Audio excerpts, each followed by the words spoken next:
Hello, everyone, and welcome to another episode of Record Club. It's me, Shawn, with Jennie. Hello, Jennie. Hello. How are you doing today? Amazing. How are you? Doing pretty good. How was your week? Okay. Mm-hmm. How was your week? It was okay. Saw a concert. That was fun. I saw Sigur Rós in there's a whole symphony thing. It was very relaxing. Very relaxing. And Becca got sick, so it's just been us. Oh, yeah, and we had Halloween. Oh, we had We did Halloween. That was fun. Yeah. We didn't spend it together, though. No. I think that's the first time ever. Yeah, in a long time I mean, since we've been together. together. That we didn't spend Halloween together. Yes, that's correct. I was with Lennon and her friends, and you were with Sawyer and And the other kids. the other kids, yeah. And our niece. But I found, dude, Lennon's friends live on the best Halloween street I've ever been on. It was amazing. Looked cool. Oh my God, it was like what you see in movies. I didn't know that place existed in real life, but here we are. It was awesome. Anyways, welcome. It's a new month, so shouts out all of you for being on Patreon. Thank you so much for being here and supporting us again through another month. We really appreciate it. And today we're going to cover David Bowie. What do you do for Thanksgiving? Do you put out an episode on Thanksgiving? I think I did because we recorded. Something to be thankful for. Yeah, maybe. I don't remember. I rarely miss a week. It's very, I miss like, I'd say 2 to 3 a year. Okay. Is kind of what the average has been. But, who knows? We shall see. Yeah, we shall see. Anyways, but let's talk about David Bowie. Now, Jennie, were you a David Bowie fan? Are you a David Bowie fan? I was not. I think this is like one of those big gaps in my musical knowledge. I don't know a lot about David Bowie. A lot of times when I would hear songs, I'd be like, oh, that's him. Mm-hmm. It's his song. I don't think I've ever owned a David Bowie album. Wow. Me neither, though. I missed him. Somehow I missed him. Like, I've seen Labyrinth a million times, so I know him from that. I've never seen Labyrinth. Oh, my gosh. Yeah, I've also never seen The Dark Crystal, if you want to just cover that at the same time. Why do you think I'm always saying the Bog of Eternal Stench? I don't know. I guess it's just a thing I made up.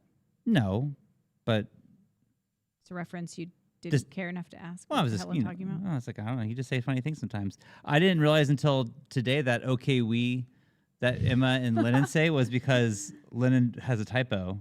Yes.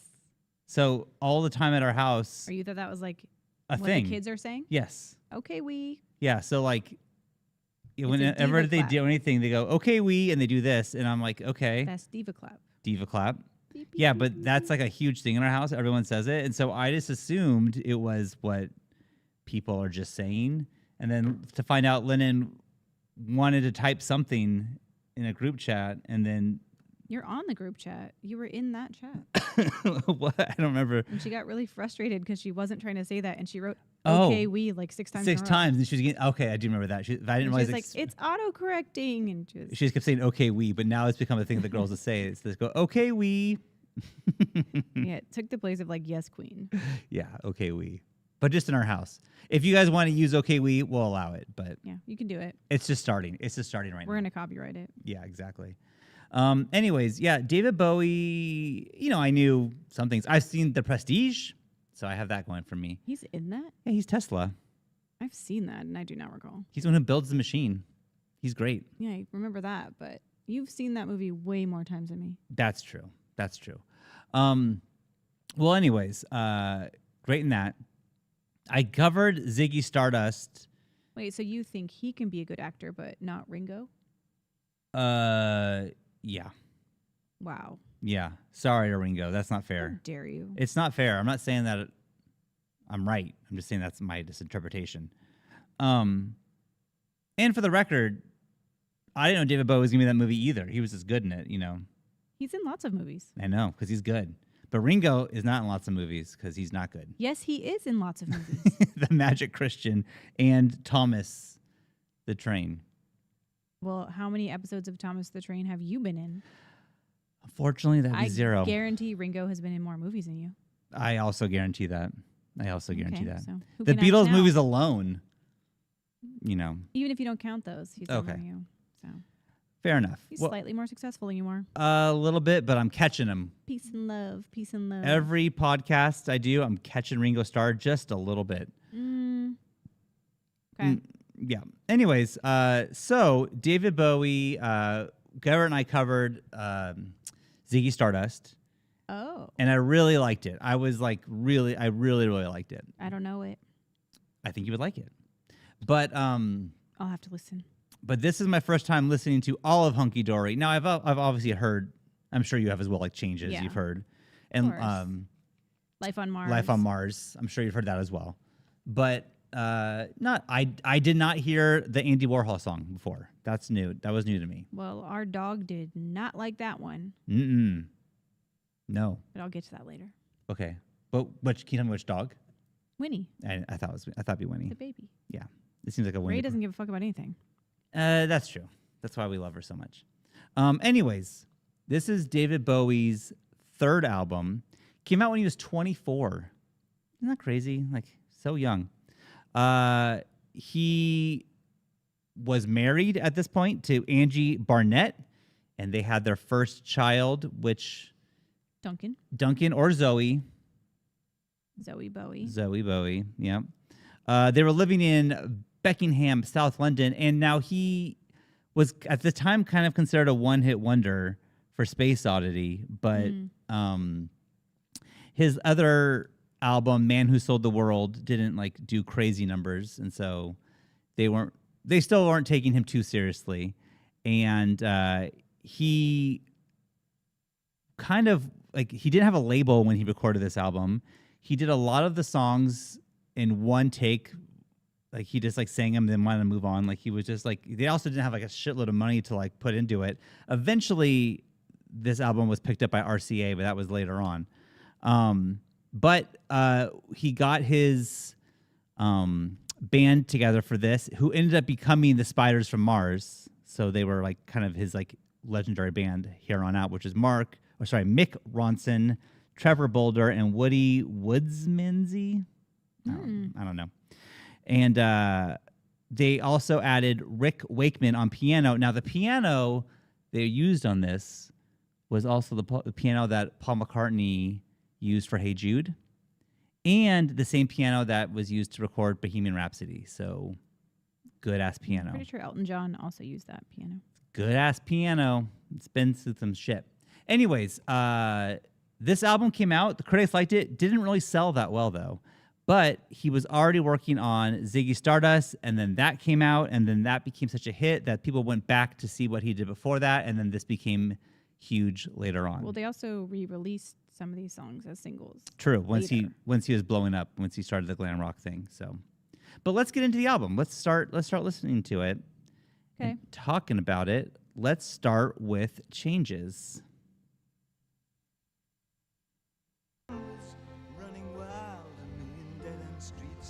Kind of jumped around there. Sorry. Let's just go to the chorus. I'm much too fast to take that test.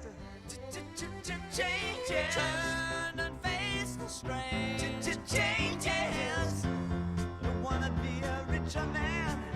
Changes. Turn and face the strain. Changes. It's gonna have to be a different man. Time may change me, but I can't trace time. Okay. I feel like that's like a comfort song. It's a song I've just always known, but Yeah. never really thought about where it came from. Mm-hmm. All of the songs on this album, except for one, are written by David Bowie, so I'll tell you when that one happens, otherwise assume he wrote it. This was the first single from the album, and there were only 2 singles on this album.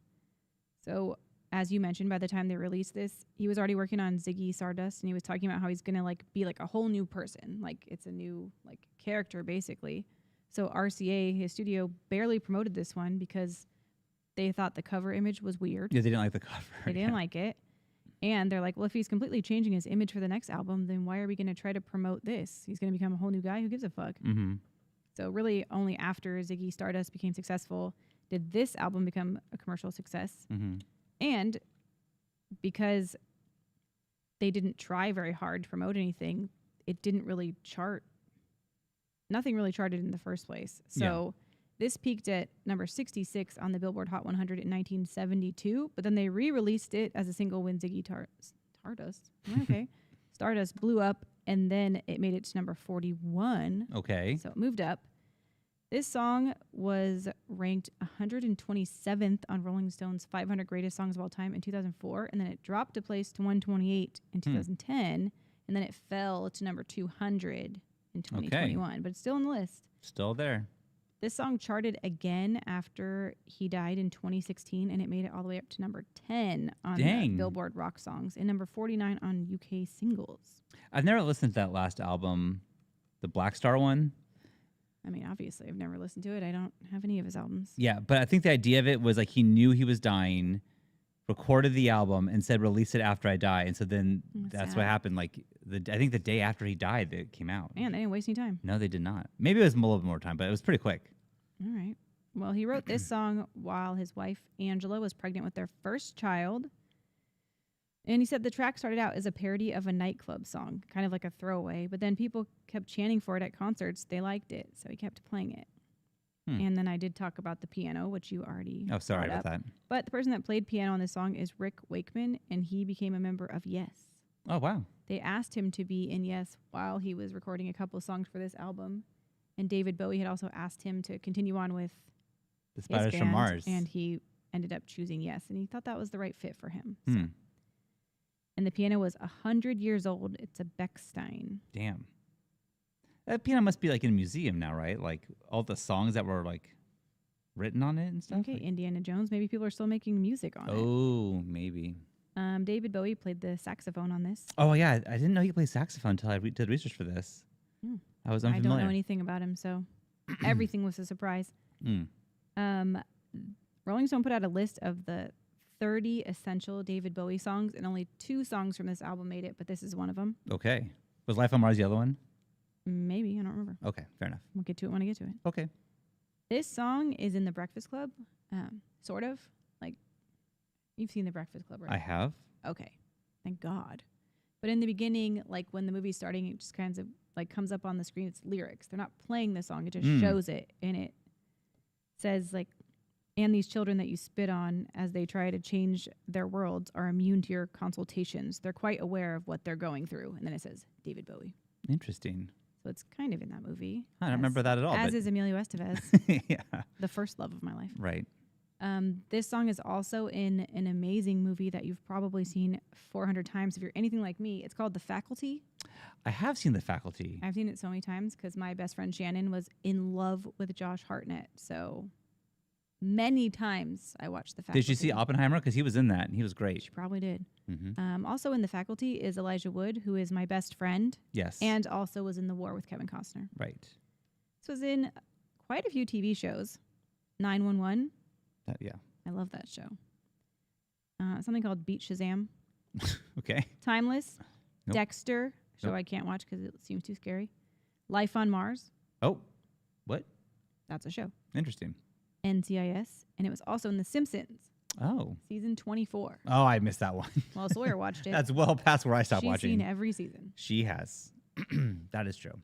Now she's going back and watching it again. I know.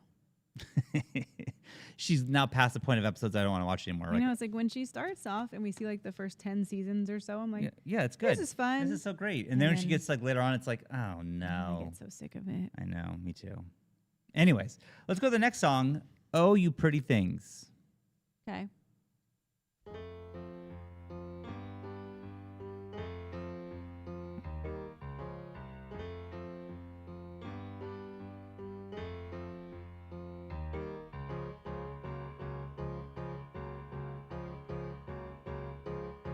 Guess I could skip this part. Wake up, you sleepy head. Put on some clothes, shake up your bed.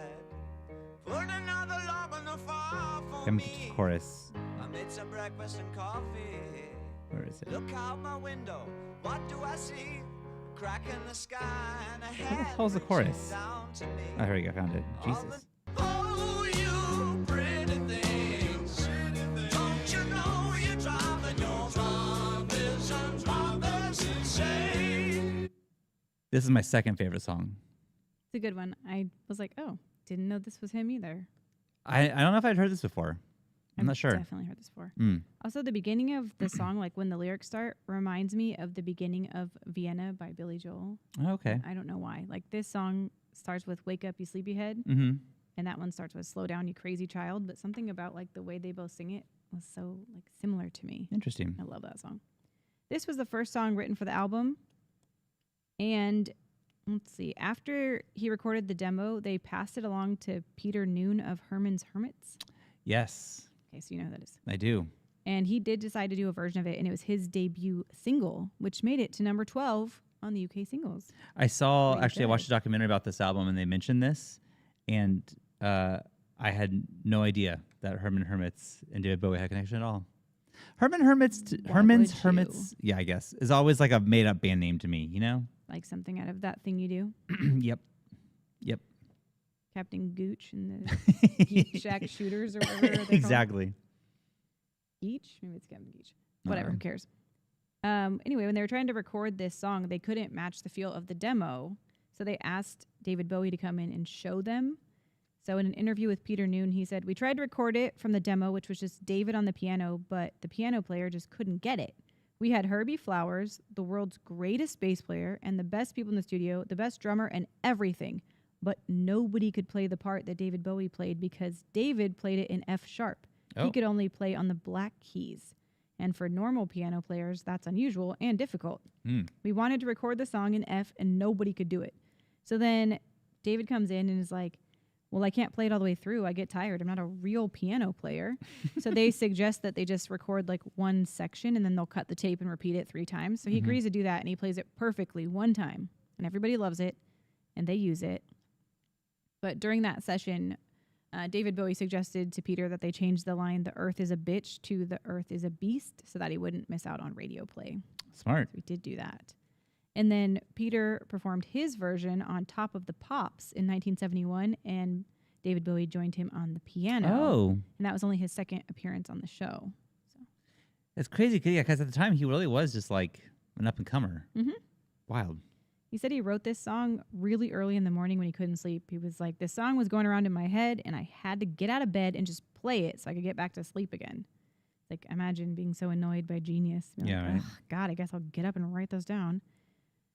The song is about like an establishment of a master race, and then it's going to take over the world. Like the pretty things Oh. are the master race. In January of 1972, Bowie said, "We have created a new kind of person in a way. We've created a child who will be so exposed to the media that he will be lost to his parents by age 12. It's like he couldn't even imagine Yeah, what right. we were going to be It's by like, now. yo, that was back in the 70s. You Yeah, thought like that was early 70s. damn. He was Like just what's the media? The radio? I don't know. The one television in the house I with was 3 like, channels? We have changed things, and you're right. Like, He is right. anyway. And then in 1976, he said, a lot of the songs do, in fact, deal with some kind of schizophrenia or alternating id problems, and Pretty Things is one of them. He had a half-brother, Terry, who had been diagnosed with schizophrenia and was a resident of a psychiatric hospital when he was writing this song. So that did play a part.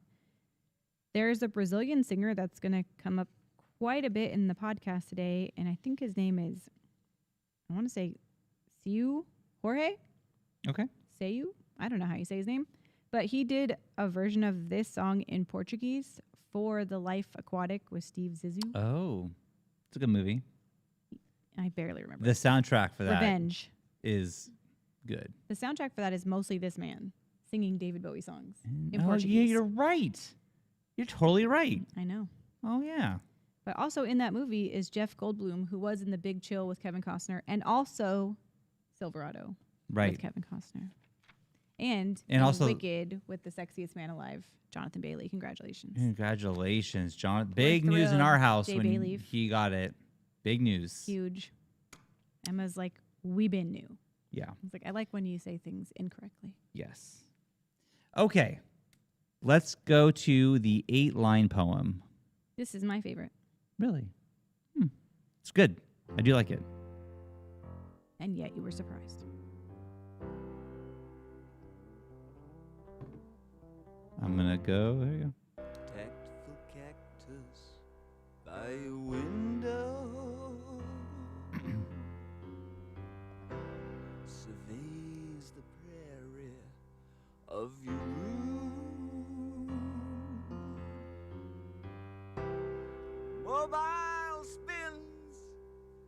its collision. Okay. Okay. I love it.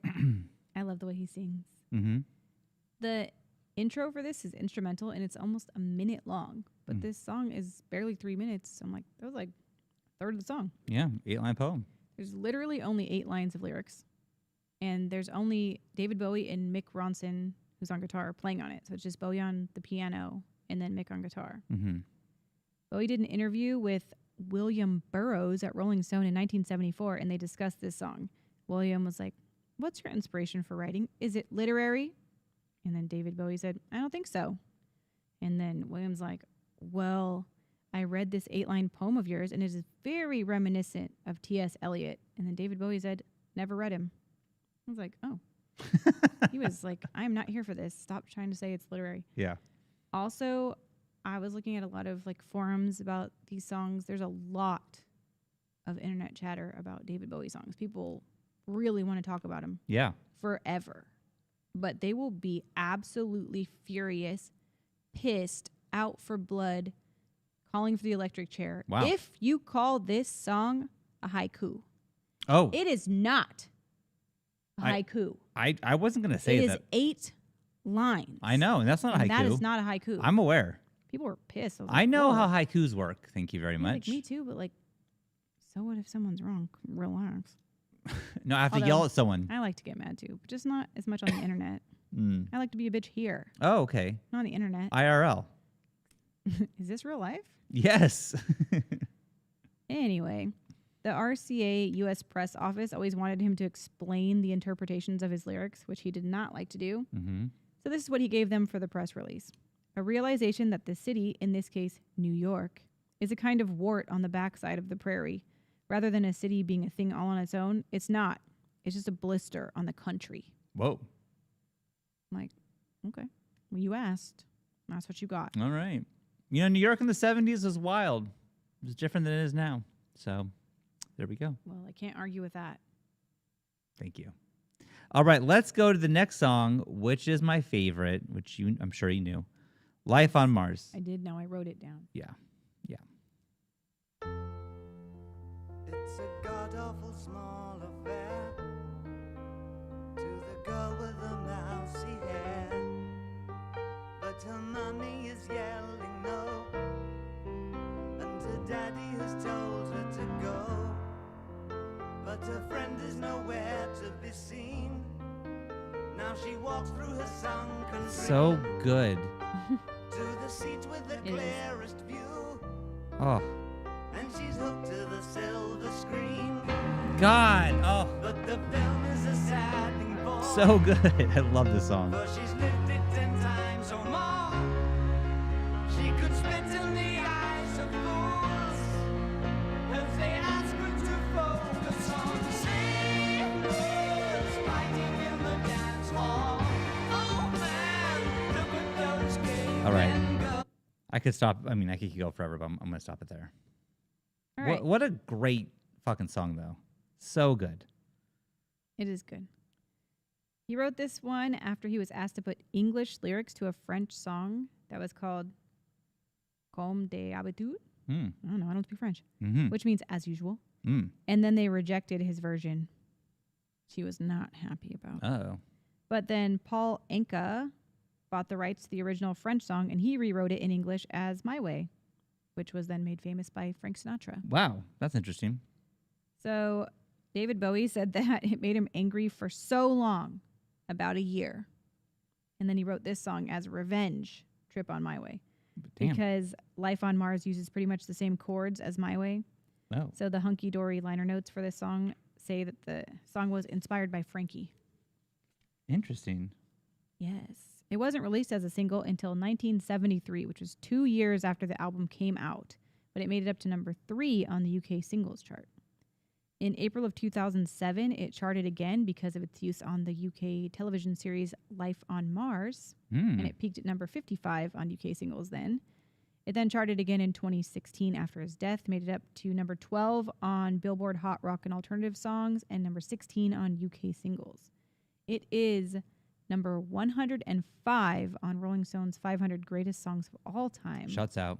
And it did also make the list of the 30 essential David Bowie songs. I would assume. You were correct. Probably high up on that, I would think. And the orchestra arrangement is so cool. So cool. Bowie has said this song is a sensitive young girl's reaction to the media, which he was probably like obsessed with the media back then. Mm-hmm. And he said, I think she finds herself disappointed with reality, that although she's living in the doldrums of reality, she's being told that there's a far greater life somewhere, and she's bitterly disappointed that she doesn't have access to it, which honestly, that is kind of like social media now. When you like look at Instagram or TikTok or whatever, it does feel like there's like a better reality somewhere else that you can't get to because it's not real. Right. It's everyone just putting up like snapshots of their best moments or fake moments or Right. whatever. Anyway, It's all bullshit. that's true. The bells at the end of this song were a mistake. Oh. There Oh, was- it's a phone ringing, right? Yeah, it's a phone that was reserved for outbound calls. And it was in this little like studio bathroom, and it rang super loud. Everybody was shocked. They didn't even know it could ring. And then they planned to do another take, but then later they were doing the like orchestra overdubs, and they listened to it and they thought it actually sounded great, so they kept it in. I guess they did cut out the guy who was producing it was cursing a lot. He was like, "What the fuck? Okay, No!" they took that part They out. took that part out. Men always overreacting. They're so emotional. I don't know if you're recording that song and then the phone rings at the end. That would It's suck. just making a joke. God, that's why I hate dealing with men.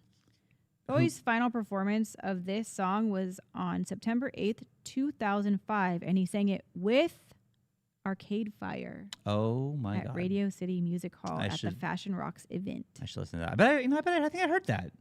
Now that I think about it, I think they had a little EP that came out. I'm pretty sure they had Okay, an EP well, that came out. You should check that out before right now. I should have. I think I have a 7-inch vinyl of it. Well, Now that I think about it. more interesting news about this song. In 1974, Barbra Streisand took a crack at it. She recorded a cover, and David Bowie fucking hated it. He did not like it even a little bit. He told Playboy magazine that it was bloody awful and atrocious. And I listened to it because I'm like, well, I need to hear it now. Yeah. I can't disagree with him. Oh, yeah. I like Barbra Streisand. I think she's an amazing talent. What a voice. But I do not want to hear her sing this song. And I didn't like the way she did it. And I was Mm-mm. like, ugh. I can see how he was disgusted by this. Annie from ABBA also recorded a French version in 1975. He didn't have any public opinions about that one. Okay. And then Jorge, Jorge also covered this for the Life Aquatic Nice. movie. Lord sang it at the 2016 Brit Awards. And then Trent Reznor and Atticus Ross covered Ooh. it for the show The Watchmen. Okay. I haven't seen that show because I hated the movie so much, but I heard the show is way better. I didn't see the movie. It was not good. Is that the one with Denny Duquette? What's his real name? Jeffrey Dean Morgan? I'm not sure. Grey's Anatomy. He's Denny Duquette. Oh. Anyway, Jessica Lange also sang this on the show American Horror Story Freak Show. Mm. I think she sang it with like a German accent. Okay. It was also covered by Youngblood because he did like a virtual concert. There was like a virtual David Bowie like celebration concert in 2021. And then a month later, NASA's Perseverance rover successfully touched down on Mars, and they played Youngblood's cover Oh. when that was happening. Why not the David Bowie song? Interesting. Probably didn't have the rights to it. Oh, Did you ever think of that? I didn't. It was also played in the shows Parenthood and Snowpiercer, Mm-hmm. everybody's favorite show. And it was in the movies Licorice Pizza and Ibiza. Okay. Billy Joe Armstrong of Green Day has said that he wants this song played at his funeral. Oh, okay. So I assume someone will honor his wishes Yeah. when that day comes a long time from now. He's still a young man. Yeah. Yeah. He's in his 50s. Yeah. I think. I don't know. He could be late 50s. You think? I have no idea. What am I even guessing? I Who don't cares? think late 50s. Yeah. No. He's just like I remember Green Day was a thing when I was in high school, but like, what does that? What does that matter? Green Day was a thing when I was in middle school. Yeah, in middle school. That's right. And I'm older than you. Yes. I'm going to look up his age. Okay. But I'm done with that song. Do you want to guess his age? I said I thought he was like 50. Okay, I say he's 56. 52. Okay. 53. Ah, I was shit. so close. Late 50s. bitch. I went over. That means I definitely lost. Yep. Price is Right rules. I win. Yep. All right, let's go to the next song, Kooks. Couple of kooks here. Ew. Will you stay in a lover's story? If you stay, you won't be sorry, 'cause we believe in you. Soon you'll grow, so take a chance with a couple of kooks hung up on romancing. Will you stay in a lover's story? Okay. If you stay, you won't be sorry, 'cause we believe in you. Okay. All right. My first note on this was Ode to Winnie. That's our dog because I call her Kooks. You do. This is about my dog. She's my cuckoo baby. Yeah. And then I also wrote next, sounds kind of like Neil Young. I can see that for sure. Yeah, well, it turns out he does kind of sound like Neil Young, and I'll tell you why. Why? Because he finished this song a few days after his son was born. He also dedicated it to him. Nice. He said, I'd been listening to a Neil Young album, and they phoned through and said that my wife had a baby on Sunday morning. I wrote this song about the baby. It's called Kooks. I'm not too sure of the words because it's new, so have a go at it. But he was listening to Neil Young, and that inspired him in the way he sang the song. Also, He wasn't there when his baby was born? I'm going to get to that in a second. Okay. I have a note on that too. Okay. So he named his son Duncan Zoe Haywood Jones, and then in the liner notes he writes for small Z. Mm-hmm. But when I read that he was home listening to Neil Young, and then he says that, I'm like, wait, were you not there, Right. sir? So I look up, like, where was his son born? London. Yeah. Where did he record this song? London. Where did he live? London. So I'm like, well, there's no way he wasn't at the birth. Yeah. But I'm like, well, it's the 70s. Maybe they didn't let you in. In the waiting room or something? Well, he was at home. No, so- yeah, there you go. But his wife, Angela, said, I can't describe fully how awful it was. The bare facts are that I was in labor for 30 hours, fully conscious, until I finally managed to squeeze my 8.5-pound boy out between my very narrow hips, cracking my pelvis in the process. Oh, shit.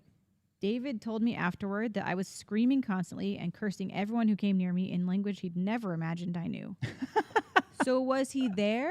It sounds like he was there. But How else would he know that? everything I read said that he was at home and got a call. So it's like maybe he was there for a little bit and was like, "Look, she's really being annoying." Yeah, I'm gonna I take put off." a good old 15 minutes in here. I'm going to take off. Let me know when the baby comes.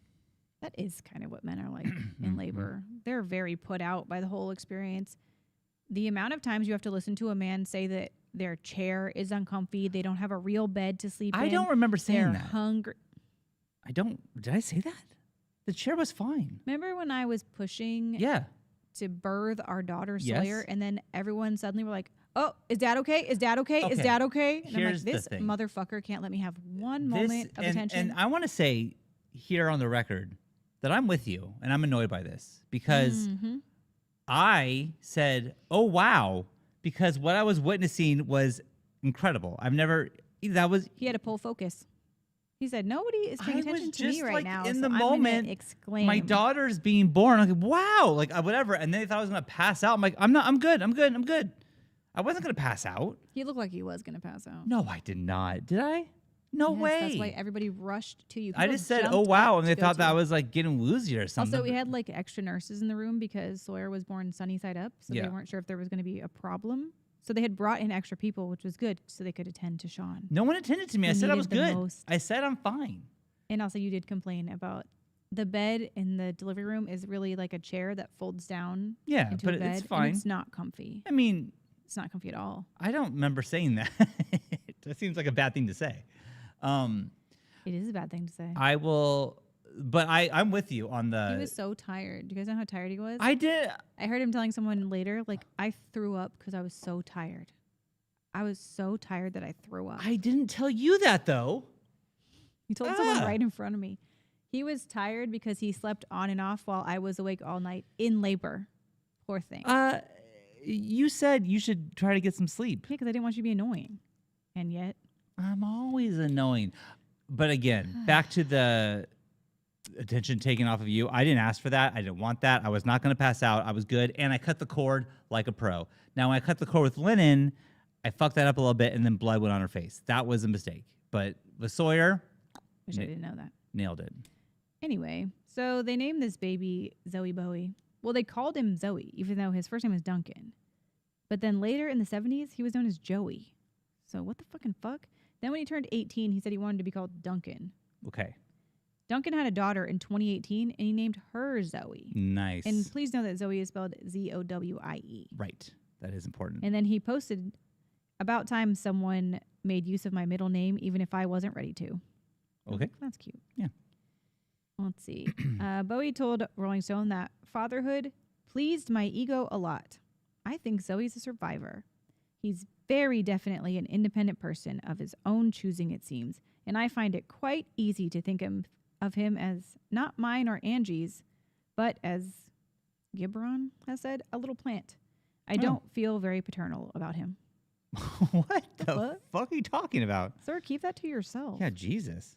But there's a line in the song that says, and if the homework brings you down, then we'll throw it in the fire and take the car downtown. And Duncan tweeted in 2018 and said, unfortunately, those lyrics were fantastical. I had to do my homework every bloody time.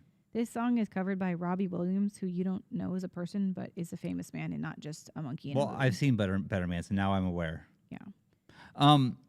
I like the thing saying, like, how there are a couple of kooks, and if you stay with us, you'll be a kook too. Like, we'll make you weird. We're weirdos. Yeah. I like that. This was also in the movie Hannah. Did you see that one? Nope.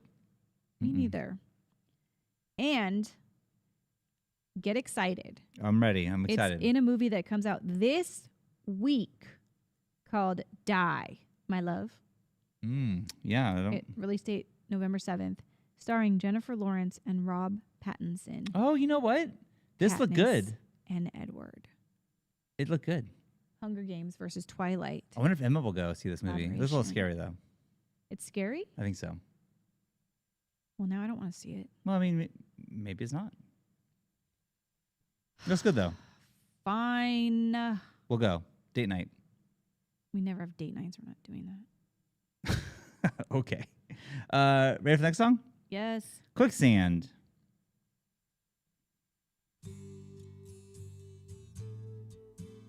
I'm closer to the golden dawn, immersed in Crowler's uniform of imagery.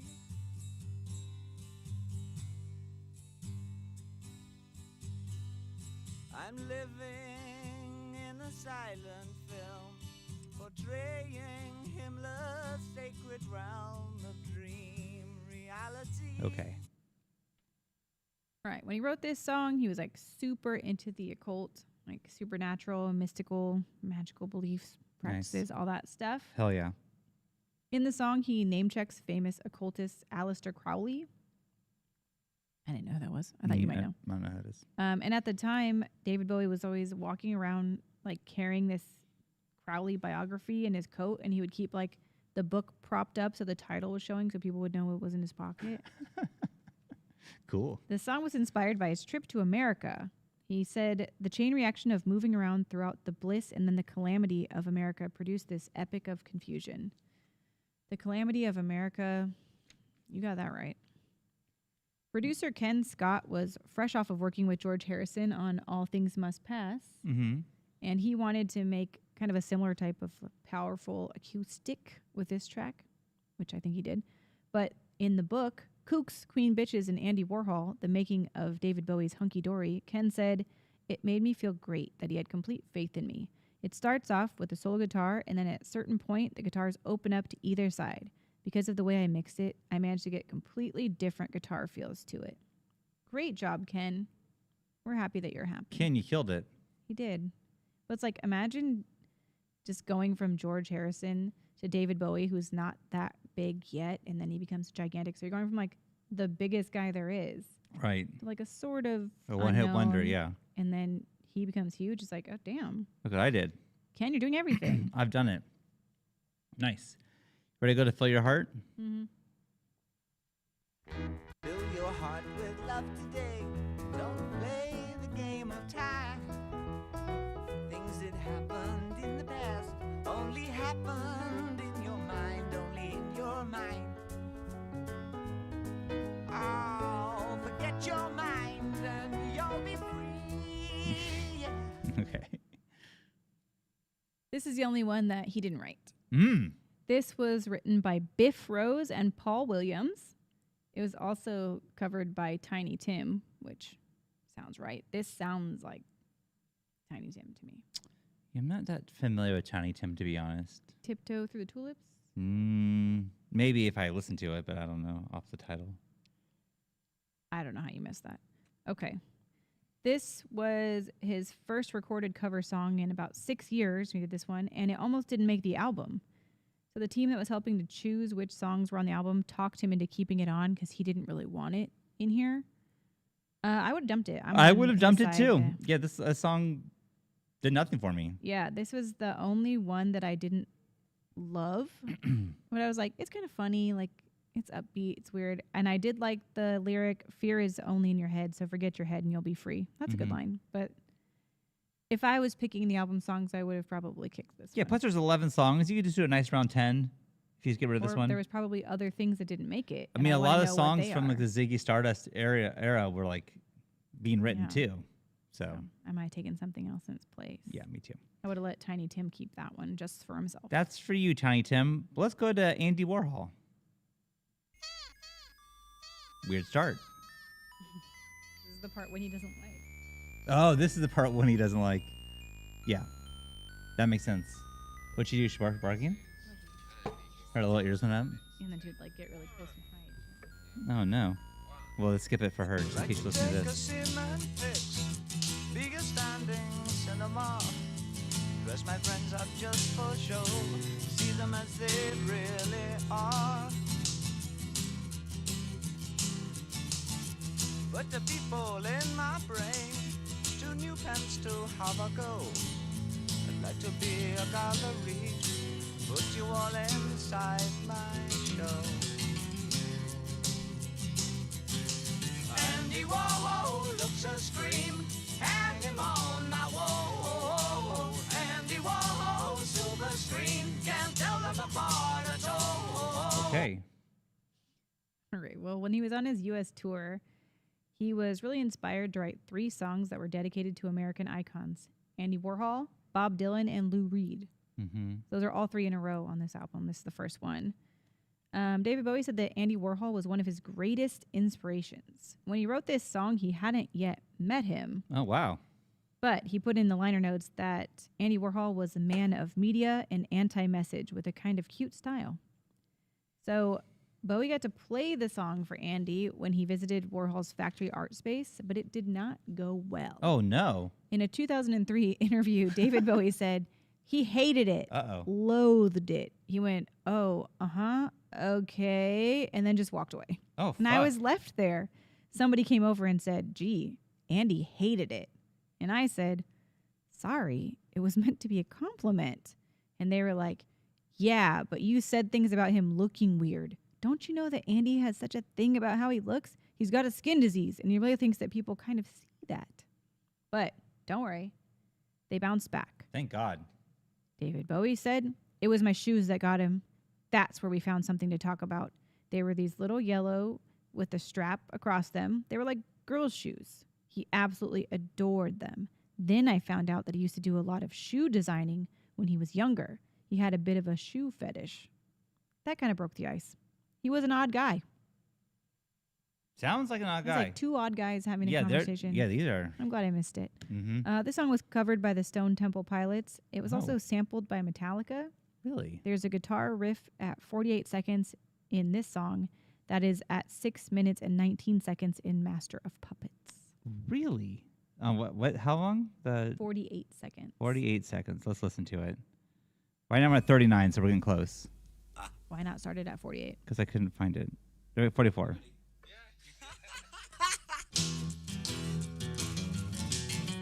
Okay, now pull up Master of Puppets and go to 619. Okay, search. If you can. If you dare. I do dare. This song was also in the 1996 film Basquiat, where David Bowie played Andy Warhol.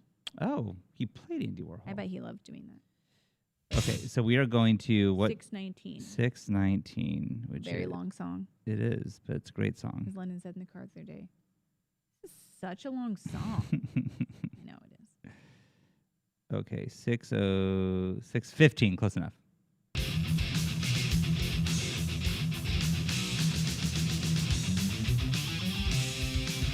Okay, It's in there. it's somewhere in there. Yeah, sure. I believe it. That's a good ass song. I love Master Puppets. Obviously. Obviously. All right. Next song is Song for Bob Dylan. Yes, it sure is. Now I've lost everything. There we go. Moses. Got it. I hear this Robert Zimmerman wrote a song for you about a strange young man called Dylan with a voice like sand and glue. Some words had truthful vengeance that could pin us to the floor. Brought a few more people on and put the fear in a whole lot more. Ah, here she comes, here she comes, here she comes again. Okay. The same old crazy lady. All right. Good ass song. All right. I like it. Well, it's obviously a tribute to Bob Dylan, but the title is a parody of Dylan's tribute to folk singer Woody Guthrie called Song to Woody. Yes. Bowie described it as how some see Bob Dylan, and he calls Bob Dylan by his real name throughout the song, Robert Zimmerman. And many people believe that the song highlights Bowie's struggle with identity. So his real name is David Jones, and then his stage name is David Bowie, but for a short time, he went by Ziggy Stardust. So at this point in time, a lot of fans, critics, and even fellow songwriters said that, or they saw Bob Dylan as something of a lost cause. And Bowie said that he felt Dylan had fallen off the tracks musically. And he said, it was at that period that I said, okay, if you don't want to do it, I will. I saw that leadership void. Even though the song isn't one of the most important on the album, it represented for me what the album was all about. If there wasn't someone who was going to use rock and roll, then I would do it. There's a line in the song that says, now hear this, Robert Zimmerman, though I don't suppose we'll meet. But he's wrong. They did meet. You good? No. Sweet Jesus. I was choking on my water. Okay, well, I'm sorry I asked. I tried to hold it in, but I couldn't. It's not going well. Maybe just chill for a couple minutes and don't attempt to speak again because this is a goddamn nightmare. In 1976, David Bowie did an interview with Playboy, and he openly wondered if Bob Dylan ever found him at all appealing. He said, I just talked at him for hours and hours, and whether I amused him or scared him or repulsed him, I don't really know. I didn't wait for any answers. I just went on and on about everything, and then I said goodnight, and he never phoned me. So it seems like maybe Bob didn't love the experience, or maybe it was a perfect experience, and he was like, you know what, I'm going to leave it at that. It was so good that I never want to risk making less out of this relationship, so I'm going to leave it as is. Do you dare? We have been in conversations like that, though, where it's like... I'm in one right now. So sorry. Painful, difficult, excruciating. I'm so sorry. I don't know. From hell. I just inhaled some water by accident. I apologize, everyone. Maybe gulp less. Because I did too much. Yeah, do less. Sorry, everyone. Yikes. Professional here. Let's go. You should have just sprinted out of the room. I thought about it, but then I thought, let's leave you alone. And what are you going to do? That's weird. Yeah, what would I do? A helpless woman who couldn't think of one thought that without was a my man thought. here I can't to leave guide a me. woman alone. No, I thought you're talking and I just run out. That seems rude. No? Definitely my preference. If I have to listen to you choking to death Well, I try to hold it in. or be alone. I'm pretty impressed I coughed as little as I did, for the record. Also, I don't want to break the fourth wall too much here, but we could pause the podcast. That is actually an option that we don't really use. I've But we can. truthfully never once used that button, and I'm scared to. Pause? The pause button. Fine. You could have stopped recording, Yeah. saved it, and started another half. Yeah, and but then I would have to edit that together. That's a whole... You know what? That's true. We powered through it. I don't know. I don't feel good about it. I do feel extra sweaty now, though. Jesus. Okay. Now let's go This to... is getting worse and worse. Let's go to the song Queen Bitch. That's you right now. I know. I'm up on the 11th floor and I'm watching the cruisers below. It's down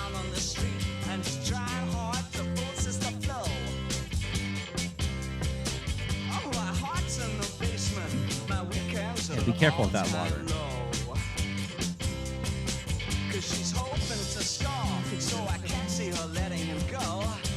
Walk out of her heart, walk out of her mind. Oh, not her. She's so swishy in her satin and tan. In her frock coat and bibbidi-bobbidi hat. Oh, God, I could do better than that. All right. All right, this song was a tribute to the Velvet Underground, specifically Lou Reed. Mm-hmm. So when David Bowie was still performing with his band that was called Buzz in the late 60s, his manager, Kenneth Pitt, gave him an advanced test pressing of the Velvet Underground and Nico. Pitt got it from Andy Warhol, who co-produced the album, and Pitt said to Bowie, "You like weird stuff, see what you think of this." And then Bowie said, "What I thought of this was that here was the best band in the world." He then saw them perform in 1971, but he didn't realize that the band lineup had changed and Lou Reed was no longer with the band. So he went backstage after the show and he knocked on the door, and John Cale came to the door and Bowie said, "Is Lou Reed in there? I would love to talk.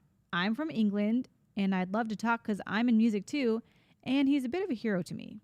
So then they brought someone to the door who was not Lou Reed. No. And David Bowie spoke to someone for several minutes thinking it's Lou Reed. Yikes. And he didn't find out until much, much later that Lou had left the group and That he had sucks. actually spoken to Lou's replacement, Doug Yule. Mm. But when he did find that out, he didn't seem upset. He just thought, what an imposter. Wow, that's incredible. It doesn't matter really because I still talk to Lou Reed as far as I'm concerned. And coming back to England, one of the memories I brought back was all that. So I wrote Queen Bitch as an homage to the Velvet Underground. I'm like, okay, that's great. I really like David Bowie. He's just fucking like, hilarious. Sure, I didn't meet him, but in my mind I did. So I'm going with that. Everything he said, like talking to Bob Dylan, like everything about him is just like, he's just a weird ass guy and just. Yeah, I really liked when he's like, I have a kid and I don't feel anything for him. Well, that was That weird. was cute. That was That's weird. my favorite part. And when he was like, I was at home and then they phoned me to say my son was born. Anyway, Lou Reed performed this song with David Bowie at David's 50th birthday how nice party. is that? And this is another one that was covered for The Life Aquatic by that Brazilian singer, Seu Jorge. And it was also in the movie Run, Fat Boy, Run. I'm not familiar with that movie. No. And the movie Milk. Oh, Those the came out Sean Penn. in 2007 and 2008. Nice. Thank you for name dropping. You're welcome. All right, let's go to the last song on the album. The Boulay Brothers? Boulay? I think I was saying Booley. Boulay? I was like Booley Brothers. Booley? I mean, it could be that. I don't know either, but it could be. It was one of those. I don't know why I was saying Booley Brothers. It could be Booley. I mean, why not? Well, it doesn't look like that's spelling. But it could be. Sure. So the story goes, they wore the clothes, they said the things to make it seem. I forgot a note on the last song. Oh, shit. Well, pause. What? Okay, there's one line in the last song, Queen Bitch, where it says, and I'm phoning a cab. And the way they sing it sounds like the line in Mr. Brightside when it says, and she's calling a cab. Oh, we'll go back to it? Yes. Okay. Queen Bitch. It's towards the end. Okay. I can't believe I forgot to say that extremely important note. Let's see. Towards the end. Let's go to the end, and then we'll go backwards from there. There's a lot of. Really good thinking. Thanks. I don't know if you see it. Oh, I see it. Okay. Go right before it, and then we'll listen to it. So I sold both his bags down the hall, and I'm phoning a cab. 100%. 100%. Thank you. Thanks for agreeing with that. You nailed that. Back to the Why is this song so quiet? He doesn't want you to know. Can't even hear it. What the hell is happening? All right, well, whatever. You can't hear this one, apparently. Don't know why it's so quiet. Listen to it on your own time. It's all right? maxed out. I have no idea what's going on. My first note on this song is this song makes no damn sense to me. But great news. Turns out it wasn't supposed to make any sense to me. That's true. You know how I try to make sense of everything? Yeah. Producer Kenneth Scott said it was the last song recorded for the album, and I remember David coming in and saying, I've just written this song. We've got to record it, but don't listen to the lyrics. And I said, why? Mm-hmm. And he said, because they don't mean anything. Oh. I wrote it specifically for the American market to read things into it. Okay. And then he said, I must have heard 10 or 15 different stories as to what the Bowie Brothers was supposed to be about, and I know that David would have agreed with every single one. He took what was given to him and ran with it quite often. I also read that David said that whenever anyone would be like, oh, it seems like you were really inspired by like whoever for this song, he would say, yes, I was, even if that wasn't true. And then he'd watch everyone be like, I can tell because of this, that, and the other thing. So he loved this. Because I read that it was about his brother with who was schizophrenic. Yes, he did, I think maybe in 2007, say that he thinks it is a little bit about that. Okay. So I think he actually did confirm that one. I But see. I didn't try to chase too much of his personal stuff about his brother down because No. it felt rude. Bowie named his publishing company Bowie Bros. Nice. Bowie Bros. However you say this. And he also used it as a pseudonym for himself, Iggy Pop, and Colin Thurston when they produced Iggy's album Lust for Life. Mm-hmm. And that was my last note Nice. for the album. All right. Well, let's see what we think about it. Jenny, what do you think of this album and your first David Bowie album? I loved it. When I was listening to it, I just kept thinking, how have I missed this my whole life? Like, where have I been? This is amazing. I love that he sounds so different on every song. It's like a different person almost. Sometimes. He's a little chameleon. I give it a 5. Even that song that I didn't really like, the whole album's still 5 for me. Yeah, I mean, Life on Mars to me is a It's a great 5. song. It's a 5. I think this album was great. I loved this, and I really, really loved Ziggy Stardust. I think I like Ziggy Stardust a little bit more, but this is still great. Like, so good. Okay, Rolling Stone says, David Bowie, then 24, arrived at the Hunky Dory cover shoot with a book of photographs Marlene Dietrich, a perfect metaphor for this album's visionary blend of gay camp, flashy rock guitar, and saloon piano balladry. Bowie marked the polar ends of his artistic ambitions with tribute songs to Bob Dylan and Andy Warhol in Oh You Pretty Things, Quicksand, and Changes. He invented perfect new style of rock and roll glamour. On Life on Mars, he sings to all the weirdos like himself who feel like aliens on Earth. Soon, an entire army of kids would attempt to remake themselves in his image, which is true. All right. Let's talk about the song of the week, which Jenny has never heard before. Guns N' Roses, First Sweet timer over Child of here. Mine.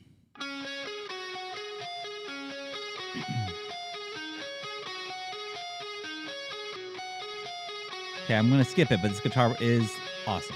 She's got a smile that it seems to me reminds me of childhood memories where everything was as fresh as the bright blue sky.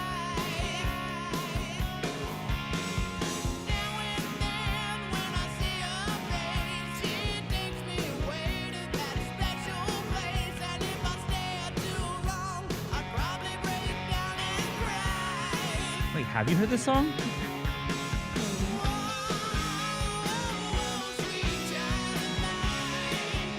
Okay.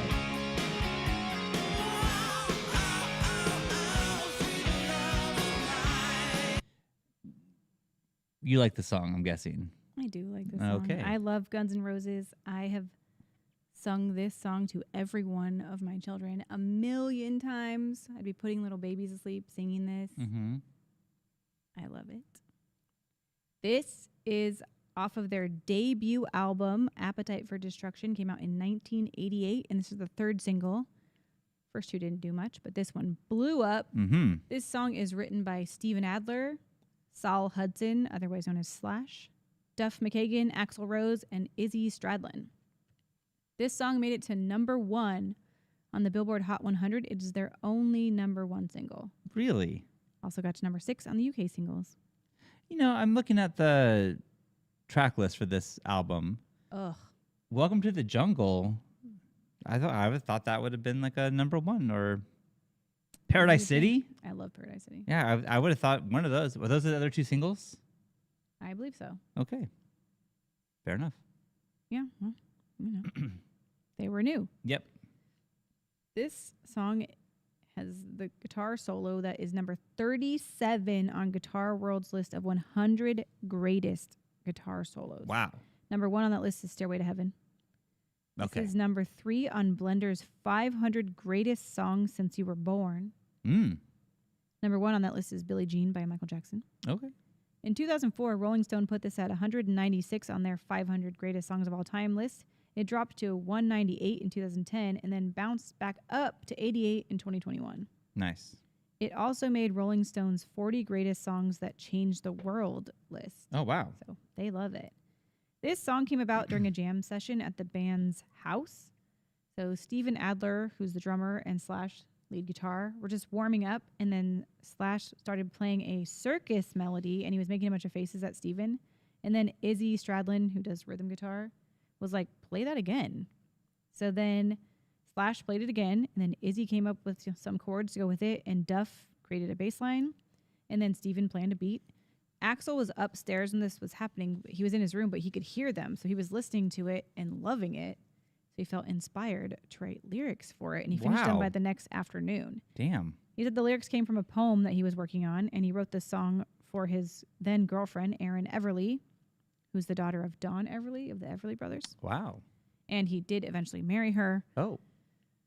But it didn't go well. They got married in Vegas in 1990. Then they split up a month later. Then they got back together. Then they got their marriage annulled 9 months after that. Dang.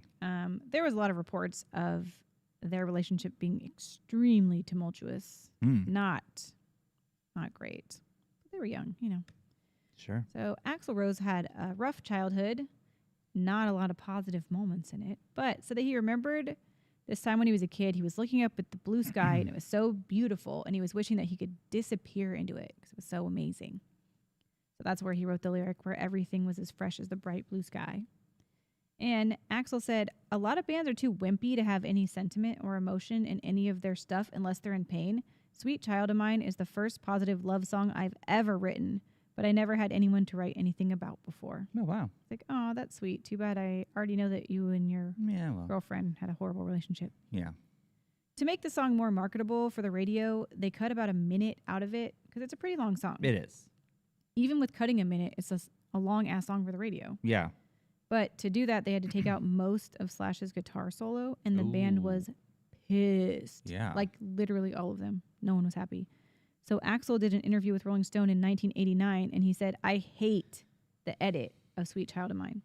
Radio stations were like, well, your vocals aren't cut. My favorite part of the song is Slash's slow solo. It's the heaviest part for me. There's no reason for it to be missing except to create more space for commercials so the radio station owners can get more advertising dollars. When you get the chopped version of Paradise City or half of Sweet Child and Patience, you're getting screwed. In 1990, Slash said, the song turned into a huge hit and now it makes me sick. I mean, I like it, but I hate what it represents. Oh, man. Not quite clear on what it represents.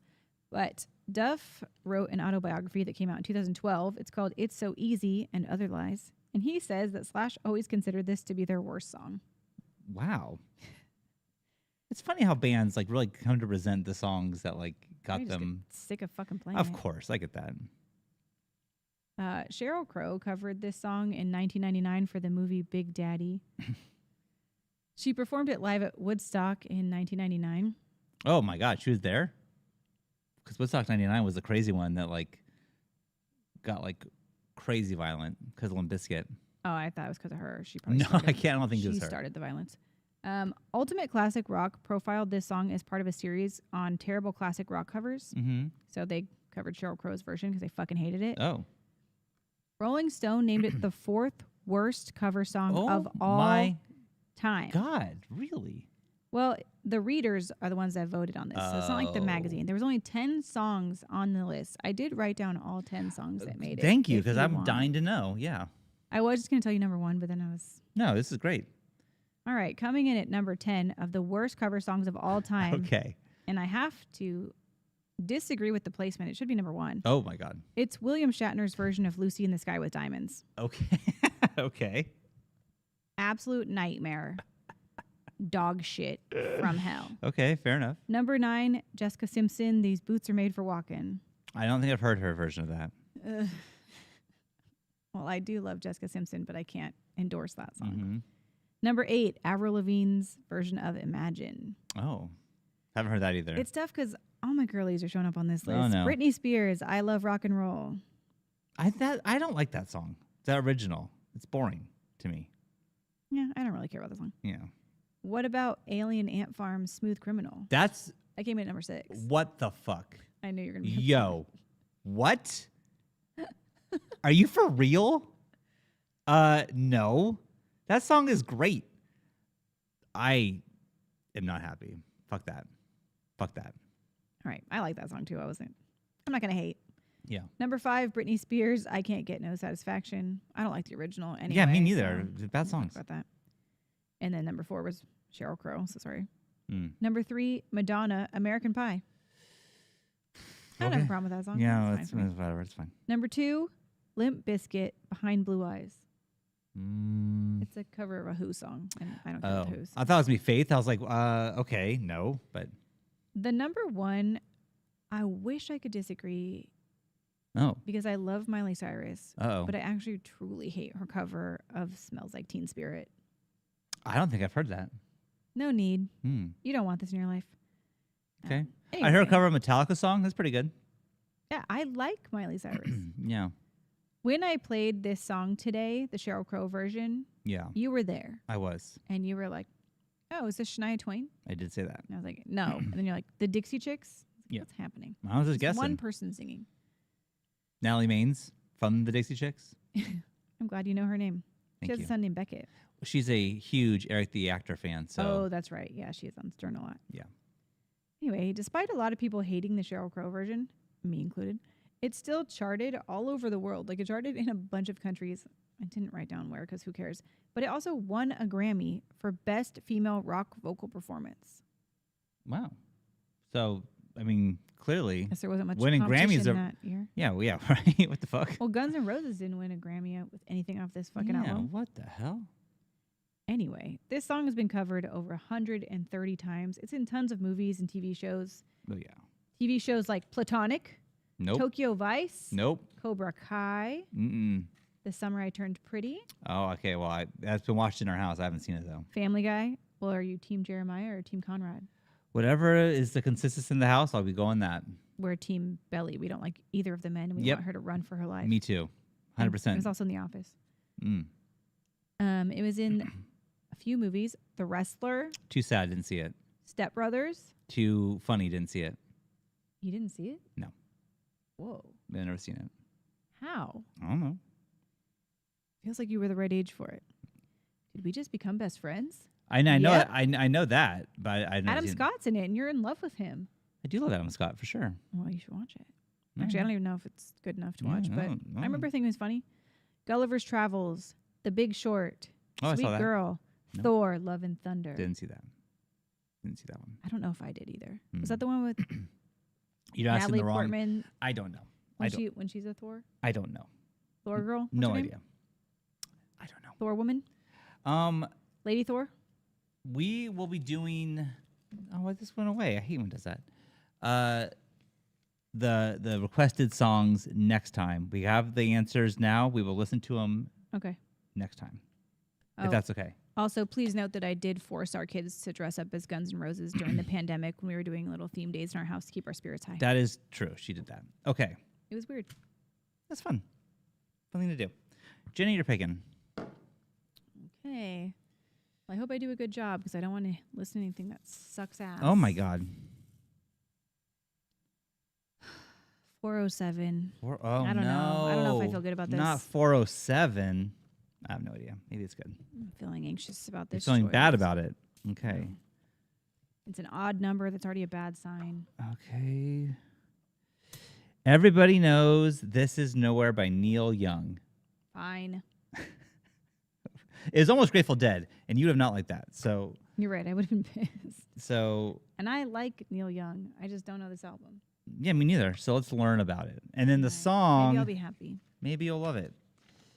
407 is No whammies. Leonard Skinner, Freebird, which we have covered before. I almost made a Freebird joke when we were talking about how bands hate their popular songs, so people always yell it out. There you go. But then I was like, that's too lame to make that joke. But here we are. It comes up. Shouldn't First. even have You should have admitted. made it because it would have tied in. But what can you do? Anyways, everyone. Hey, thanks so much for watching every week. We sure appreciate it. I want to give a heartfelt shout out to all the patrons, but especially Turtleverse, Dan, Kevin Hilt, Inspector Ryan, and Ellipsoids. And Inspector Ryan and Ellipsoids will begin to your songs the next couple weeks. Thank you so much for submitting those and for being our platinum members. dang. It means a lot to us. Thanks, guys. We had to get a new car battery today, That's so so fucking annoying. yeah, there goes the Patreon money. And But we just had to get new tires on that car too. I know. It never ends. God damn. And the new alternator on the Mustang, this is a pain in the ass. So that was a bad week. Yeah, we had to get tires and an alternator like within 3 days. No good. Anyway, so the Patreon is helping. We need you. We desperately need you because our cars are fucking up. Anyways, love you guys so much. And we'll see you next week with Neil Young and Leonard Skinner. It's gonna be good. It's going to be good. Goodbye.